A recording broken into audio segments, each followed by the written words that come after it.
Fala galera, que beleza? Querendo ganhar mais vídeo pro canal, mas eu tô ganhando uma bosta, porque tipo, eu tava pagando uns videozinhos, né, lá e tal, e eu apaguei os desafios. Então vocês mandem desafios aí e eu vou fazer. Só que vai demorar agora, porque acabou tudo. Não, mas tudo bem. Isso. Só que ele não vai ter mais especialidade inscritos, vai ser só desafios mesmo. Pode mandar pergunta, tudo aí que vocês quiserem.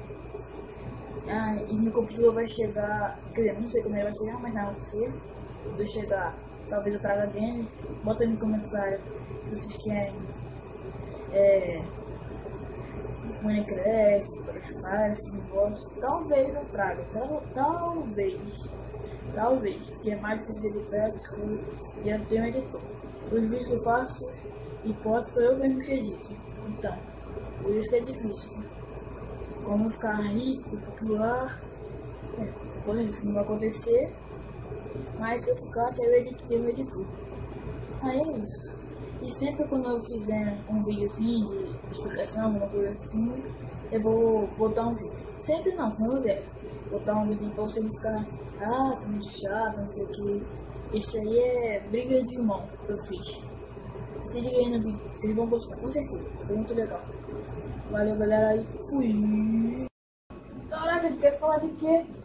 Tá parecendo nem mal passou um rolo com o preço em cima dela, que ela tá toda amassada. Caraca, quer falar de quê, mano? Vai botar a brilha nessa cara aí, que ela tá toda torta, assim. Que faz o que assim? Me respeita que eu sou mais velho. Me respeita. Mas não me defeita não, cara. Me bate aqui então pra tu ver, me bate aqui pra tu ver. É? KO! Mexe comigo de novo pra tu ver.